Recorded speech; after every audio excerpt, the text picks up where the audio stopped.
I would stay up really late back in the day. I wouldn't do anything with this time. I would just be thinking about all the things I could be doing the next day or going forward. I would look up YouTube videos on tutorials on things that I'd never even try and just think about all the things I could be or wanted to do in my life. Wanted to become a famous singer or actor, wanted to write a book, wanted to run a marathon. But when I woke up, I would never follow through on any of those things. It was always just a fever dream, something that I thought about to make myself feel better before I went to bed, and something that when I woke up I had no memory or care about. My daily goals were nothing nearly as exciting as what I'd been thinking about the night before. I always thought it was weird why there was such a disconnect, and my solution that I thought of was definitely not the healthiest. I would end up staying up late and I would do the work then because I felt the motivation then. And then in the morning I would stop caring and I would have to wait till the nighttime. And the cycle would repeat. My bedtime got later and later, and it was overall definitely not good for my health. If you are anything like me in that regard, I thought I'd come on here and share what I've learned. That motivation that you feel in the nighttime isn't fake or not to be trusted. It's different though. When it's nighttime, you don't have any of the stresses or any of the things to think about that you do during the day. And it's easy for your mind to wander, but you very quickly can get overwhelmed by the day. I had a thought that I wanted to run a marathon a while ago, and I didn't even know where to start. I would look up running videos on YouTube when it was late, but during the day I couldn't even put on my running shoes and leave my house. I would just sit there thinking about how nice it would be to have something like that as an accomplishment. I didn't know how to start, and that wasn't to say that I didn't know. I knew exactly what I needed to do. I needed to put on some shoes and do a lap, but there was a disconnect in what my brain was capable of, and that might be the ADHD, but I was waiting and waiting for the perfect moment where someday during the day, for some reason, I'd get motivated and I'd want to take a run, but that never happened. And I realized it was because that was too big of a jump for me to make. I couldn't go from never having run more than 100 meters in my life to running for 5-10 minutes straight without stopping. So I decided to work up to it. So I asked myself, okay, what's the smallest amount of running that I could do that would still be helpful? So I ran down my hall and then I ran back. And that was all the running I did that day. But I started, and that was what was important. When it was late the next night, I thought, okay, I ran the hall. What's the next step up from that? So I did a couple more laps the next day of my house. And then eventually I was running anyway. Why not do it outside? So I went down my street. And once I was down the street, I thought, why stop? I just kept going. The thing that was different between me thinking late at night that I wanted to be a runner and me during the day not being able to do it, it wasn't the motivation. I still wanted all the things. It was the size of the task that I had before me. It was the overwhelming sense of an imposing goal that it's really easy to think that you're able to take on any challenge when you're safe and warm in your bed.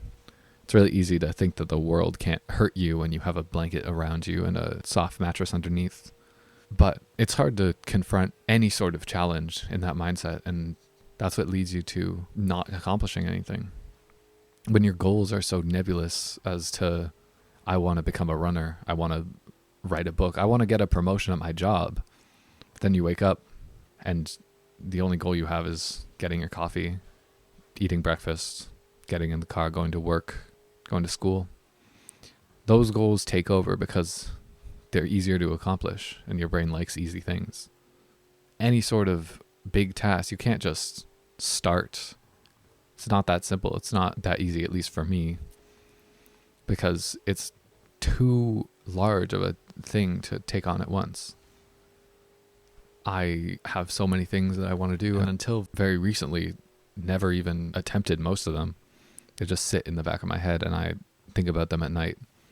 It feels good to think about them, honestly. I imagine myself as the top anything, and it's great. It's an amazing feeling, but in the morning, I've gotten all that satisfaction out of imagining my success, and I don't chase it. I don't do anything to make it actually real, because what's the point when I can just dream about it at night? All those things are making it harder for you when you think about what you want to do. Everyone talks about visualization, but I think you shouldn't visualize your goals, at least not what you want to get out of them. You should visualize the process and what it will take to get there. If you want to go to university and get a degree, don't imagine crossing the stage and shaking all the hands. Don't imagine the picture of the diploma. Imagine the studying that it will take. And if you still want to do it, that's a good goal. But even if you really want the diploma and you're not a fan of studying, think about the smallest piece that you can do that will get you even just a tiny bit closer. There's a quote I'm sure a lot of you have heard from the book Atomic Habits by James Clear, and it talks about how if you get 1% better at something every day, by the end of the year, you'll be 37 times better than when you started.